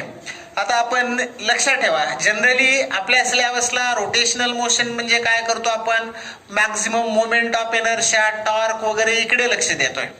पण ते इथे रोटेशनल मोशन म्हणजे कुठला घ्यायचा, तर आपल्याकडला सर्क्युलर मोशन, सर्क्युलर मोशनचे जे पार्ट आहेत ते पाहून घ्यायचे. ठीक आहे बाळांनो. यानंतर मात्र system of particles and rigid body. 8th system of particles, particles and rigid body. Rigid body हा जो कन्सेप्ट आहे तो करायचाच. आता ह्याच्यामध्ये काय येणार आहे, म्हणजे हा जो असेल चॅप्टर डू ऑर डाय, हा चॅप्टर इथे डू ऑर डाय मध्ये याला हे घेऊ, कारण 3 मार्काचा आहे आणि इझी. आता इझी म्हणजे system of particle and rigid body, याच्यामध्ये काय येतं, तर तुम्ही theorem of parallel axis, theorem of perpendicular axis, moment of inertia, त्यानंतर टॉर्क एक्झर्ट होणारा, angular velocity, angular momentum, acceleration, हे जे आहेत सगळे ते या ठिकाणी, kinetic energy of rolling body, right, हे रोलिंग मोशन, हे सगळं आलं याच्यामध्ये. मग रोलिंग मोशन मध्ये velocity when a particular object is rolling down an inclined plain. समजा आपण गृहीत धरू a solid sphere is rolling down an inclined plane, right. मग what is the velocity when it reaches the ground. मग height वगैरे दिलेलं असेल, in terms of h, inclination दिलेलं असेल. हे जे प्रॉब्लेम आहेत ना रोलिंग मोशनचे, हे पाहायचे कुठे, या ठिकाणी, राईट, सिस्टीम ऑफ पार्टिकल. त्यानंतर मोमेंट ऑफ इनर्शिया, डिस्क असेल, रिंग असेल, again you just see moment of inertia of thin uniform rod, हे जे सगळे आहेत, सॉलिड स्पिअर, होलो स्पिअर, सिलेंडर, यांचे जे मोमेंट ऑफ इनर्शिया आहेत आणि करस्पॉन्डिंग तुम्हाला यूज केले जाणारे थेरम ऑफ पॅरलल आणि परपेंडिक्युलर ऍक्सिस. म्हणजे थोडक्यात असं गृहीत धरू, या ठिकाणी मोमेंट ऑफ इनर्शिया इथे दिलेला आहे तुम्हाला. Moment of inertia of disc about axis passing through centre, हे माहित असणं आवश्यक आहे, mr²/2. तुम्हाला मध्येच विचारतील moment of inertia about axis tangent to its rim, right, त्याच्या रिमला टँजंट असणारा अँड इन इट्स प्लेन हा परपॅन्डिक्युलर आहे. मग तुम्हाला अगोदर याच्या भोवती कॅल्क्युलेट करावं लागेल किंवा तुम्ही हा कॅल्क्युलेट करा अबाउट डायमीटर. डायमीटर कॅल्क्युलेट केला की लगेच mr²/4 येतो. मग हा सेंटर मधूनच पास होणार ऍक्सिस आहे. याच्या भोवती माहित असेल तर याच्या भोवती कॅल्क्युलेट करता येतो by using theorem of parallel axis. पण हे जे आहेत ते तुमचं व्हेरी फास्ट कॅल्क्युलेशन पाहिजेत. समजा हे तुम्ही वर्षभर केले असेल, कदाचित असंही होतं की हे सगळं तुम्हाला माहिती आणि नेमकं परीक्षेत मिडवे बिटवीन असं विचारलं जातं, परपॅन्डिक्युलर टू प्लेन, काही अडचण नाही ना, याच्याविषयी माहिती ना, हे डिस्टन्स किती r/2, use theorem of parallel axis. कदाचित तुम्हाला युनिट्स प्लेन पॅरलल आणि युनिट्स प्लेन विचारलं असेल, again use theorem of parallel axis. हा ऍक्सिस साठी विचार करा, mr²/4 हा अबाउट डायमीटर आहे, तर या ऍक्सिस भोवती किती mr²/4 plus r/2 complete square. Solve करा, फायनल आन्सर असेल. कधी कधी मासची व्हॅल्यू डेन्सिटीच्या फॉर्म मध्ये देतील. Density density is equal to mass upon volume. मग density mass is equal to density into volume. हे ज्या गोष्टी आहेत, हे जे व्हेरिएशन्स आहेत ते तुम्हाला इथे आले पाहिजेत. ओके. त्यानंतर angular momentum, conservation of angular momentum, याच्यावरलेही प्रॉब्लेम असू शकतात. बॅलेट डान्सरचे वगैरे तुम्ही प्रॉब्लेम पाहिलेले असतील रेग्युलर मध्ये, बोर्ड मध्ये, तर तशाच टाईपचे प्रॉब्लेम कन्झर्वेशनचे, law of conservation of angular momentum याच्याशी रिलेटेड असणारे प्रॉब्लेम या ठिकाणी विचारले जाऊ शकतात. त्यामुळे हा चॅप्टर थोडेसे, मी जरी 20-25 मध्ये म्हटलं क्वेश्चन, थोडेसे 40 क्वेश्चन सोडवा. जे डू ऑर डाय म्हटलेले आहेत ना मी, अशा चॅप्टरचे क्वेश्चन थोडे जास्त सोडवा. आणखी थोडी जास्त प्रॅक्टिस झाली पाहिजे. लक्षात ठेवायचं, जेणेकरून हे क्वेश्चन आपल्या हातातले सुटले नाही पाहिजेत. ओके. चलो बच्चो, तर हा system of particle and rigid body याच्यावर काय करायचं ते मी तुम्हाला सांगितलंय या चॅप्टरवर. कधी कधी टॉर्क वगैरे दिलेला असेल, टॉर्क वरून moment of inertia, angular acceleration, like that, या छोट्या छोट्या गोष्टी विचारलेल्या असतील. ओके. यानंतर पुढचा जो येतोय चॅप्टर तो म्हणजे वेव्ज. वेव्ज म्हणजे कुठल्या, sound waves, right. Wave motion and stationary wave, याला आपण असं म्हणू वेव्ह मोशन आणि stationary wave. Okay. Stationary waves या वेव्ज मध्ये येईल, राईट. मग वेव्ह मोशन, स्टेशनरी वेव्ज याच्यावर क्वेश्चन्स किती असतील तर जनरली 2 असतील, 2. मग तुम्ही थिअरी ऑफ बीट्स जे आहे, थिअरी ऑफ बीट्स म्हणजे सुपरपोजिशन ऑफ वेव्स, याच्यावरले क्वेश्चन्स बघा. When 2 tuning fork sounded together the number of beats produced are 5. If one of the tuning fork is loaded with little wax the number of beats becomes increase किंवा decrease काहीतरी देतील. तर what will be the frequency, हे जे आहेत, किंवा number of tuning forks are arrange in the increasing decreasing order जे देतात, 32 tuning fork, 8 tuning fork, 5 tuning fork, अशा टाईपचे. ओके. किंवा कधी कधी तुम्हाला एखादा ग्राफिकल क्वेश्चन पण असेल या ठिकाणी, राईट. कुठे, या वेव्ह मोशन मध्ये, म्हणजे वेव्ज मध्ये हे क्वेश्चन्स व्यवस्थित करायचे, राईट. एखादा क्वेश्चन जे असेल डॉपलर इफेक्ट इन साऊंड, त्याच्यावरले 1-2 क्वेश्चन सॉल्व्ह करून घ्या. म्हणजे इन्क्रीजिंग डिक्रीजिंग अप्रोच, या ठिकाणी सोर्स असेल किंवा ऑब्झर्वर असेल, अप्रोच किंवा रिसीड कसा होतो, त्याच्यावरून अपरंट चेंज इन फ्रिक्वेन्सी कसे होते, हे सगळं या ठिकाणी तुम्ही पाहायचं. आता स्टेशनरी वेव्स मध्ये open organ pipe, close organ pipe, त्याचे जे काय असेल frequency, overtone, natural frequency, driving frequency, ह्या सगळ्या गोष्टी चेकआउट करा. Overtones, harmonics, right. आणि स्ट्रेच्ड स्ट्रिंग, हे सगळं डिस्कशन तुमचं झालं पाहिजे.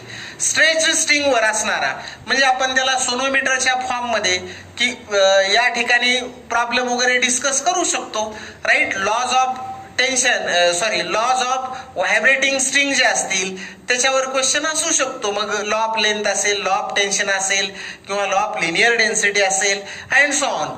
हे जे आहेत स्टेशनरी वेव्हवरले त्याच्यावरले क्वेश्चन्स असू शकतात. किंवा open organ pipe, close organ pipe, end correction, calculation of end correction, हे ज्या गोष्टी दिलेल्या आहेत या सगळ्या गोष्टीवर तुम्हाला प्रॉब्लेम सॉल्व्ह करता आला पाहिजे. 2 क्वेश्चन्स आहेत, त्यामुळे मस्ट डू सिंपल चॅप्टर आहे. आणि हा कसा असायला पाहिजे, मस्ट डू. हे डू ऑर डाय म्हटलं नाही, मस्ट डू, कारण हा इझी आहे आणि सहज मार्क देऊन जाईल. लक्षात ठेवा, राईट. म्हणून हा चॅप्टर व्यवस्थित करा.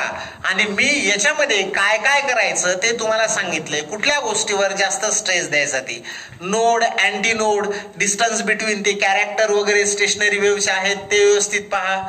त्याच्यावर पण एखादा थेरॉटिकल वाटलं चला क्वेश्चन टाकायचा आहे तर टाकूच शकतात. आता म्युझिकल टोन्स वगैरे हे आहेतच तिथे. कॅरेक्टरिस्टिक्स ऑफ साऊंड असं आहे, पण त्याचं लय ताण घेत बसू नका. एकदा सहज वाचन सोडून द्या. म्हणजे जस्ट सहज किंवा नाही वाचलं तरी तुम्हाला जे काही बेसिक नॉलेज आहे त्याच्यावर पण तुम्ही सॉल्व्ह करू शकता. पण हे जे open organ pipe, close organ pipe, string, त्यानंतर थेरी ऑफ बीट्स आणि फायनली मी सांगितलेलं डॉपलर इफेक्ट, याच्यावरले क्वेश्चन्स आणि फॉर्मेशन ऑफ बीट जे आहे आणि फॉर्मेशन ऑफ स्टेशनरी वेव्ह, त्याच्यामधली जी बेसिक थेरी आणि फॉर्म्युले प्रॉब्लेम ते तुम्हाला करता आले पाहिजेत. ओके, चलो बच्चो. तर हा असेल मस्ट डू मध्ये चॅप्टर घेऊ आपण त्याला. Now remember here 10th point, that is units and measurements. मी तर फक्त मेजरमेंट्स लिहितो. मेजरमेंट्स, या मेजरमेंट्स वर एखादा क्वेश्चन असतो. मग एखादा क्वेश्चन म्हणजे कुठला असेल तर जनरली डायमेन्शन्स वगैरे काढा. डायमेन्शन्स किंवा which of the following has given dimension, same dimension, तर हे डायमेन्शन्स तुम्हाला आले पाहिजेत. किंवा एरर वगैरे वरले जे प्रॉब्लेम आहेत ते आले पाहिजेत.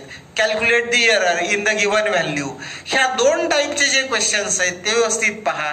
जे तुम्ही डायमेन्शनल अनालिसिसचे युजेस पाहिलेत ते व्यवस्थित त्याच्याशी रिलेटेड असणारे, किंवा तुम्हाला एखादा क्वेश्चन दिलेला असेल थोडक्यात displacement of particle x is a sine omega t किंवा के एक्स प्लस किंवा मायनस ओमेगा टी असं काहीतरी दिलेलं असेल, then what are the dimensions of x किंवा dimensions of omega, dimensions of k किंवा के एक्स असं विचारतील. असे जे आहेत तुम्हाला जे त्याचे कॅरेक्टर्स सांगितलेले आहेत कोणाचे, या डायमेन्शन्सचे, ते तुम्हाला माहित असणं आवश्यक आहे. त्याच्यावर तुम्ही एखादा क्वेश्चन सोडवू शकता. आणि हा इझिली जरी घेतलं तरी इझिली तुम्हाला हा क्वेश्चन सुटेल, कारण तुम्हाला डायमेन्शन्स येतात म्हणजे हा क्वेश्चन सुटून जाईल. राईट, चलो next one, work power energy. हा जो असेल 11th, work power and energy, याच्यावरही लक्षात ठेवायचं, क्वेश्चन्स करायचे. याच्यावर 2 क्वेश्चन असतात. So do it. हा पण सोपा चॅप्टर आहे. Conservative, non conservative, work done, work energy theorem, याच्याशी रिलेटेड जे आहेत ना क्वेश्चन्स ते तुम्ही पहा, करा. एखाद 2 क्वेश्चन्स तुम्हाला जे आहेत येतात आणि हे क्वेश्चन्स तुम्हाला सुटतील. लक्षात ठेवा, काही सिच्युएशन्स दिलेल्या असतील आणि त्यानुसार तुम्हाला पॉवर, एनर्जी, वर्क, युनिटचे हे ते असे क्वेश्चन्स विचारले जातील. ते तुम्हाला करता आले पाहिजेत. म्हणून work power energy, do it म्हणजे हा करा. सहज तुमच्या हातातून हा चॅप्टर तयार होईल. ओके, चलो उसके बाद KTG, right, kinetic theory of gases, kinetic theory of gases, याच्यावर जवळपास 1 क्वेश्चन असतो. त्यामुळे हा थोडासा राऊंड अप करा. केटीजी वर काय होतं ते गॅसचे जे लॉ आहेत, कुठला काय असेल, कसा असेल, तुम्हाला RMS स्पीड वगैरे जरी विचारली त्याच्याशी रिलेटेड जर असेल क्वेश्चन तर तुम्ही सोडवा, नो प्रॉब्लेम, इझी. पण डिग्री ऑफ फ्रीडम, अमकं डमकं हे जर करत गेलात तसं खूप सोपं आहे आणि थेरॉटिकल असेल तर काही अडचणच नाही. म्हणून याचे जे काही आलेले जुने प्रिव्हियस इयर मधले जे क्वेश्चन्स आहेत केटीजीचे ते थोडेसे पहा. केटीजी म्हणजे कुठला येईल तुम्हाला लॉज ऑफ या ठिकाणी गॅस लॉज येईल, चार्ल्स लॉ असेल, बॉयल्स लॉ असेल, गेल्यू-सॅक्स लॉ असेल, लाईक दॅट हे लॉज असेल. कायनेटिक थेअरीचे अझम्पशन्स असतील, तो थेरॉटिकल पार्ट कुठल्या अझम्पशनवर कायनेटिक थेअरी डिपेंड आहे. त्यानंतर प्रेशरचं इक्वेशन, प्रेशरवरून RMS speed, kinetic energy per unit mass असेल, पर युनिट व्हॉल्यूम असेल, like that per unit molecule, mole, हे जे आहेत कन्सेप्ट कायनेटिक एनर्जी असेल किंवा आरएमएस स्पीड असेल, हे सगळे क्वेश्चन्स याच्याशी रिलेटेड असणारे क्वेश्चन्स व्यवस्थित पहा. त्यानंतर डिग्री ऑफ फ्रीडम नुसार स्पेसिफिक हीट कशी चेंज होते हे सुद्धा त्या ठिकाणी तुम्हाला माहीत असणं आवश्यक आहे. स्पेसिफिक हीट ऑफ गॅसेस कशा पद्धतीनं चेंज होते, स्पेसिफिक हीटचं कॅल्क्युलेशन काय असेल, लाईक दॅट हे सगळं केटीजी मध्ये तुम्ही पाहू शकता. ओके, जवळपास एखाद्या मार्काला क्वेश्चन असेल म्हणून मिळाला वेळ तर याला करायचं, मिळाला वेळ तर ठीक आहे. यानंतर या ठिकाणी 13 थर्मोडायनॅमिक्स या चॅप्टरवर जवळपास 3 क्वेश्चन्स असतील. आता थर्मोडायनॅमिक्स म्हणजे फक्त तेवढंच नाही, ट्रान्सफर ऑफ हीट मध्ये याच्यामध्ये सुद्धा घेऊ शकतो तुम्ही. थर्मोडायनॅमिक्स मध्ये ट्रान्सफर ऑफ हीट, कंडक्शनचे वगैरे जे आहे, टेम्परेचर वगैरे कॅल्क्युलेट करणे, थर्मोमेट्री वगैरे हे जे आहेत गोष्टी त्याही याच्यामध्ये करा थर्मोडायनॅमिक्स मध्ये. नाहीतर एरवी काय करतो आपण थर्मोडायनॅमिक्स म्हटलं की चला डिफरंट प्रोसेस करायच्या, सायक्लिक प्रोसेस असेल, आयसोबेरिक, अॅडियाबॅटिक, लाईक दॅट ह्या प्रोसेसवरच फक्त अवलंबून राहू नका. तर conduction of heat, convection of heat जे असेल आणि रेडिएशन ऑफ हीट जे असेल ते सुद्धा करा. रेडिएशन मध्ये तुम्हाला इमिसिव्हिटी, अब्सॉर्बेटिव्ह पॉवर, इमिसिव्ह पॉवर, इमिसिव्हिटी, त्यानंतर हे सगळ्या ज्या गोष्टी ते पहा. ब्लॅक बॉडी रेडिएशन जे आहेत, न्यूटन्स लॉ ऑफ कुलिंग आहे, स्टीफन्स लॉ आहे, हे जे आहेत सगळे क्वेश्चन्स याच्याशी रिलेटेड असणारे ते व्यवस्थित केअरफुली पहा. ओके, जर हे क्वेश्चन्स तुम्ही केले आणि जनरली कंडक्शन ऑफ हीट मध्ये कंडक्टिव्हिटीचा जो फॉर्म्युला आहे त्याच्यावरून वेगवेगळ्या ठिकाणी असणारे टेम्परेचर वगैरे हे जो काही फ्लो ऑफ हीट असेल तो जर तुम्ही केअरफुली पाहिला तर तिथे तुमचे जवळपास थर्मोडायनॅमिक्सचे तिन्ही क्वेश्चन सुटतील. पण तरीही तुम्ही एखादा क्वेश्चन जरी मिस झाला तरी 1-2 क्वेश्चन तर सुटतीलच, राईट. एवढाही टफ नाही. पण लक्षात ठेवा या ठिकाणी याला जर प्रामाणिकपणे केलं तर सुटतो, इथे व्हेरिएशन नाहीत. पण विद्यार्थी या ठिकाणी थर्मोडायनॅमिक्सला घाबरतात म्हणून करत नाहीत. तर वेगवेगळ्या प्रोसेस वगैरे बघा, जे काही ग्राफ दिलेले आहेत वेगवेगळ्या प्रोसेसचे ते बघा, त्याच्याशी रिलेटेड असणारे जे काही प्रॉब्लेम्स आहेत ते चेकआउट करा. ओके, सो सी थर्मोडायनॅमिक्स हा थर्मोडायनॅमिक्स चॅप्टर आहे. तर जास्त यालाही ताण घेऊ नका कारण मुलांना अवघड जातो. आणि जर तुम्ही केलेला असेल थर्मोडायनॅमिक्स तर मग मात्र याला डू इट मध्ये घ्या, जर केलेला असेल तर. ओके, चलो बच्चो, नेक्स्ट वन आता magnetic effect and magnetism, right. हा 14th पॉइंट आहे, पॉइंट नंबर 14, मॅग्नेटिक इफेक्ट.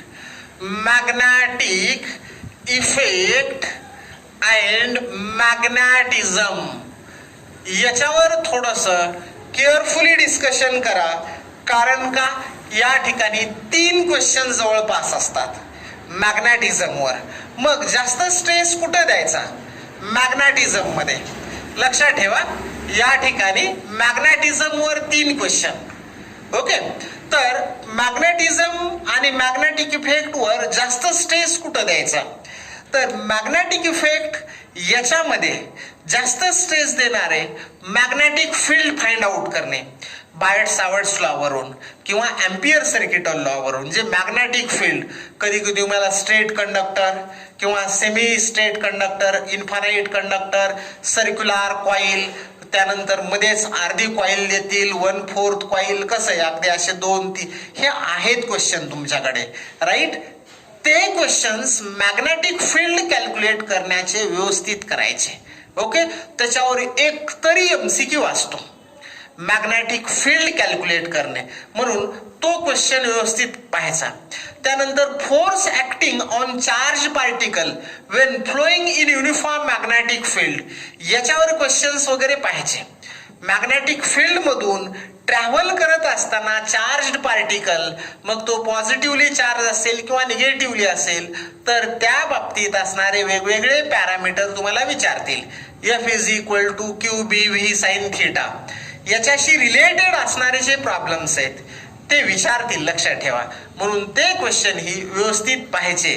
त्याच्याशी रिलेटेड कधी कधी तो असा टर्न होतो, मग त्याचे इक्वेशन्स विचारतील. अशा पद्धतीनं ते प्रॉब्लेम तुम्ही व्यवस्थित पाहून घेणे.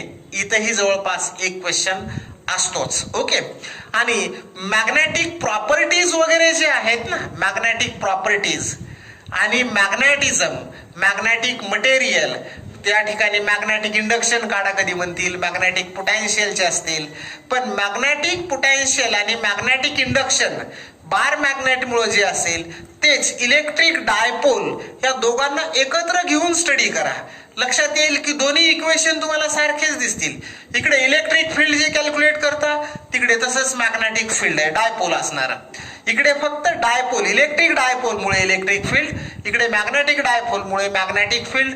इथे डायपोल मोमेंट असेल, इकडेही डायपोल मोमेंट असेल. इथलं पोटॅन्शियल, इकडचं पोटॅन्शियल जवळपास सारखं आहे, राईट. म्हणून दोन्हीकडेही दोघांचाही एकदाच स्टडी करा. इलेक्ट्रोस्टॅटिक मधला डायपोल आणि मॅग्नेटिझम मधला हा डायपोल, या दोघांचाही सायमल्टेनियस स्टडी करा, म्हणजे कमी वेळेत जास्त एफिशियन्सी मिळेल. ओके. मॅग्नेटिक इंडक्शन काढणे वगैरे याच्यावर एखादा क्वेश्चन असेल, किंवा मटेरियल, मॅग्नेटिक मटेरियलवर एखादा क्वेश्चन असेल, तर तो इथे करायचा. हा सुद्धा डू ऑर डाय मध्ये घेऊ आपण. का घ्यायचा डू ऑर डाय मध्ये? हा सुद्धा चॅप्टर सोपा आणि जास्त मार्क देऊन जाणार आहे. ओके. म्हणून हा करायचाच, राईट.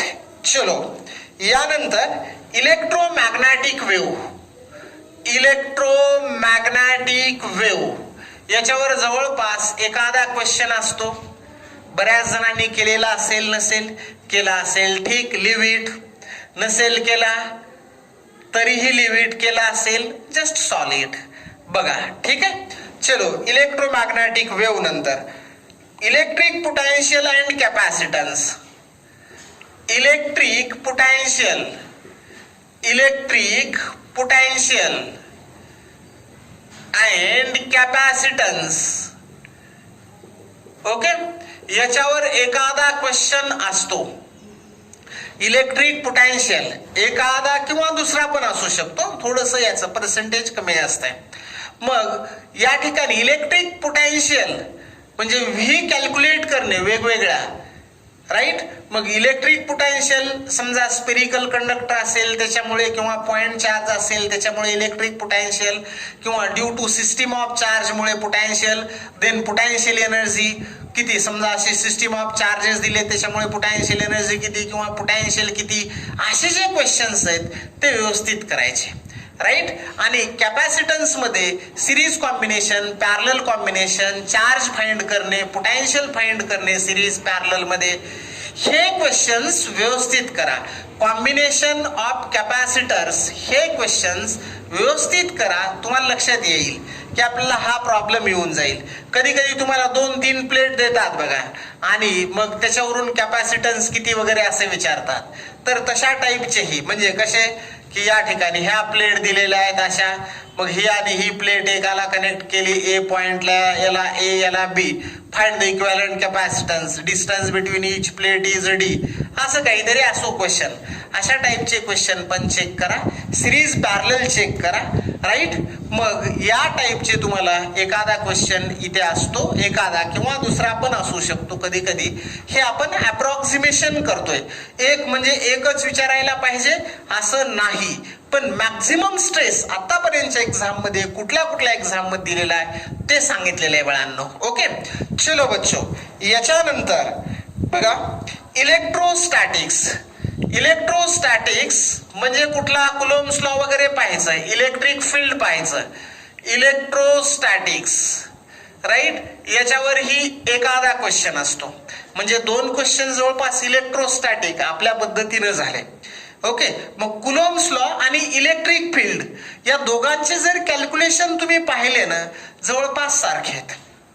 राईट, इलेक्ट्रिक फील्ड आणि फोर्स ऍक्टिंग ऑन चार्जेस कधी कधी देतात बघा, चौकोन असेल किंवा त्रिकोण असेल किंवा एकाच लाईन मध्ये असे चार्जेस ठेवलेत, इलेक्ट्रिक फील्ड किती एका पॉइंटला, किंवा force acting on charge, right, किंवा मग इक्विलिब्रियम ऑफ चार्ज. ह्याचे जे प्रॉब्लेम आहेत ना, इक्विलिब्रियम ऑफ चार्ज, असं अमकं डमकं, हे जे ऐसे जो कुछ प्रॉब्लेम है ना, ये सब कुछ आप लोग करो.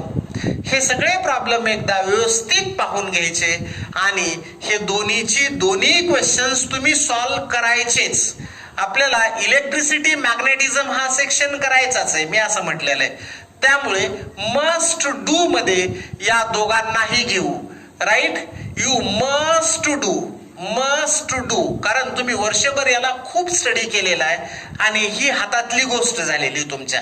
ठीक आहे, चलो इसके बाद इलेक्ट्रोस्टॅटिक्स मध्ये या ठिकाणी electromagnetic induction, right, EMI electromagnetic induction वर एखादा क्वेश्चन असतो.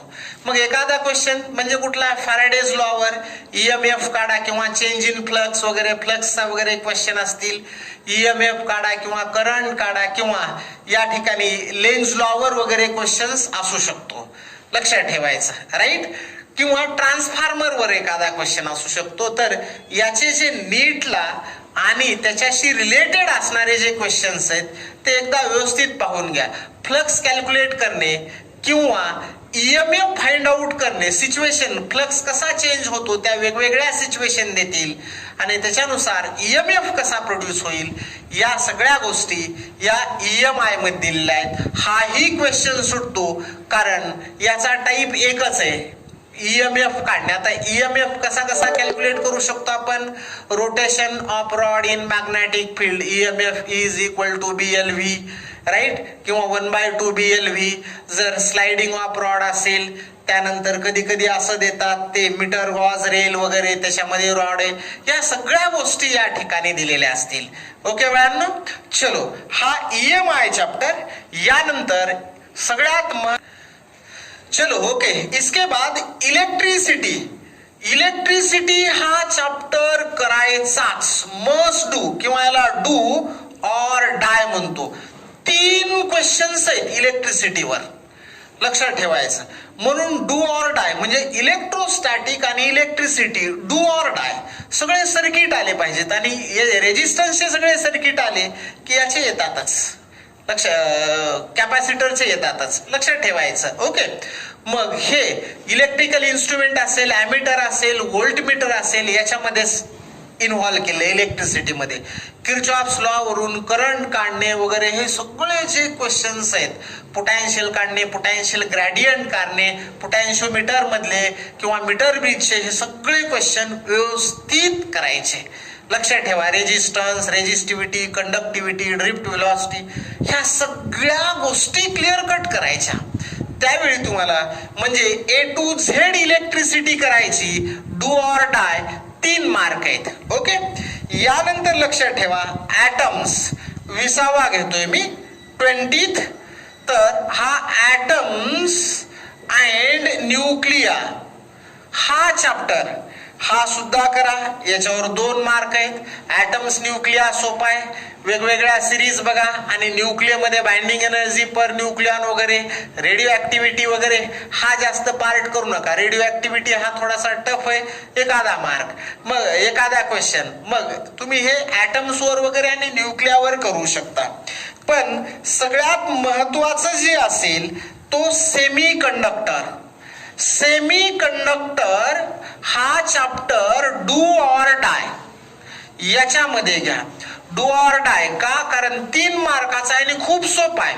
लॉजिक गेट्स वगैरे जे आहे त्याच्यावर क्वेश्चन असेल, बुलियन एक्सप्रेशन वर क्वेश्चन असेल, किंवा थेरॉटिकल बाकीचे ट्रान्झिस्टर, डायोड हे जे आहेत याच्यावर क्वेश्चन असेल. म्हणजे जवळपास 2 ते 3 क्वेश्चन आहेत आणि हे आरामशी सुटतात, कॅल्क्युलेशन खूप कमी असतात. त्यामुळे हा चॅप्टर करायचाच, सेमी कंडक्टर. ओके 3 क्वेश्चन्स म्हणजे जवळपास तुम्हाला 12 मार्क मिळतील. यानंतर असेल ड्युअल नेचर आणि मी इथे हा पार्ट इकडे लिहितोय आता, रिमेनिंग अगदी थोडेच राहिलेले 2-3च. सी तर काय असेल बघा, या ठिकाणी ड्युअल नेचर 22. ड्युअल नेचर जे असेल, ड्युअल नेचर याच्यावर कॅल्क्युलेशन करायचंच. ड्युअल नेचर म्हणजे डी ब्रुगलीज हायपोथेसिस वगैरे जे आहे ते आहेतच फॉर्म्युले 1-2 ते व्यवस्थित करा. हा चॅप्टर सुद्धा तुम्हाला व्यवस्थित मिळून जाईल.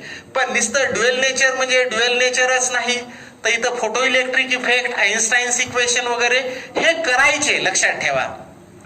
तुम्हाला हा मार्क व्यवस्थित देऊन जाईल. ठीक आहे बाळांनो. सो डू इट मध्ये आपण याला घेऊयात. आणि finally ray optics and optical instrument हा चॅप्टर ही बऱ्यापैकी करा. याच्यावर 3 क्वेश्चन असतील. एकदा ओव्हरलुक करून घ्या. ओव्हरलुक, ऑप्टिकल इन्स्ट्रुमेंट, प्रिझम वगैरे हे आहे. एखादा क्वेश्चन सुटला तरी तुम्हाला बऱ्यापैकी येतील. नुसतं डू मध्ये घेतो. आणि 22 जे असेल, 24 जे असेल ते वेव्ह ऑप्टिक्स याच्यावर 2 क्वेश्चन्स आहेत जवळपास. तर याच्यात वेगवेगळ्या थेरी, इंटरफरन्स आणि डिफ्रॅक्शन, पोलरायझेशन, रिफ्रॅक्शनचे प्रॉब्लेम, रिफ्लेक्शनचे प्रॉब्लेम हे व्यवस्थित या ठिकाणी करा. कारण रिफ्लेक्शन, रिफ्रॅक्शनचे प्रॉब्लेम सोपे आहेत. ह्या सगळ्या जर गोष्टी केल्या ना बाळांनो, मी तुमच्या समोर सांगितलेले डू ऑर डाय आणि डू इट आणि नुसतं डू, आणि काही जणांना फक्त राऊंड अप केलंय. ठीक आहे, जस्ट पाहून घ्या. जर मी डू ऑर डाय वाले जरी तुम्ही क्वेश्चन्स केले, डू ऑर डाय वाले 3 हे जे आहेत असे डू ऑर डाय वाले, तरी तुमचे समजा तुम्ही जे तुम्हाला किती क्वेश्चन्स येतात 45 पैकी जवळपास तुम्ही 30 क्वेश्चन सोडवले. 3 चोक 12, 120 मार्क जवळपास मिळतात, राईट. आणि हे 120 मार्क त्याच्यामध्ये कमी जास्त व्हेरिएशन जरी झालं तरी 110 तर मिनिमम आहेत. ओके, तर व्यवस्थित क्वेश्चन पेपर सोडवा बाळांनो. खूप छान, अगदी व्यवस्थित बिल्डअप व्हा. स्वतःचं करिअर करा. आयुष्याकडे खूप केअरफुली पहा. स्वतःची काळजी घ्या आणि सेफ राहा. ठीक आहे बच्चे लोक, व्यवस्थित करा. पुन्हा एकदा तुमच्या भविष्यासाठी माझ्याकडून आणि विद्यालंकार आणि विद्यानिकेतन इन्स्टिट्यूट या सगळ्या मेंबर कडून खूप खूप शुभेच्छा. तुम्ही खूप पीक पॉइंटला जावं, उच्च शिखरावर जावं आणि तुम्ही असंच पुढे जात राहावं. ठीक आहे, धन्यवाद बाळांनो. Take care, be happy. Thank you.